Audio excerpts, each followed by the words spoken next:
હાય friend, good morning. કેમ છો બધા? કેમ છો બધા? જય માતાજી. સાથે આજનો બ્લોગ સ્ટાર્ટ કરીએ. તો આપણે કોકોનટ ઓઇલ બનાવવાનું જે વાત કરી હતી એમાં જો કોકોનટ આપણે ટોપરા ભાગી અને છીણી અને એના મિક્સરમાં ક્રશ કરીને એનું દૂધ આ રીતે પાણી સાથે મિલાઈને કર્યું હતું અને ફ્રીજમાં ઓવરનાઇટ મૂકી દેવાનું હતું.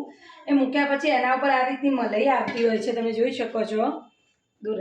અને એ મલાઈ આ રીતે કાઢવાની હોય છે અને પાણી આ રીતે અલગ કરવાનું હોય છે. પછી આ જે મલાઈ હોય છે આ મલાઈ એક વાસણમાં આ રીતે ભેગી કરવાની હોય છે. મારા જોડે વધારે નારિયેળ હતા એટલે મારા વધારે નારિયેળની મલાઈ થઈ છે.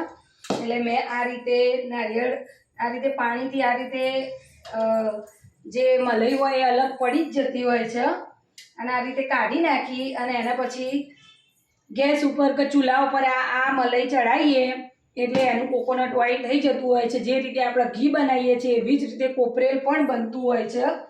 એટલે અમે આ રીતે કોપરેલ બનાવીએ છીએ. જો આ રીતે પાણી એનું અલગ થઈ જાય અને મલાઈ બી અલગ થઈ જાય. આ પાણી આપણે કંઈ કામનું હતું નહીં એટલે આ પાણી આપણે જવા દઈશું અને આ મલાઈનું આપણે કોપરેલ બનાવીશું.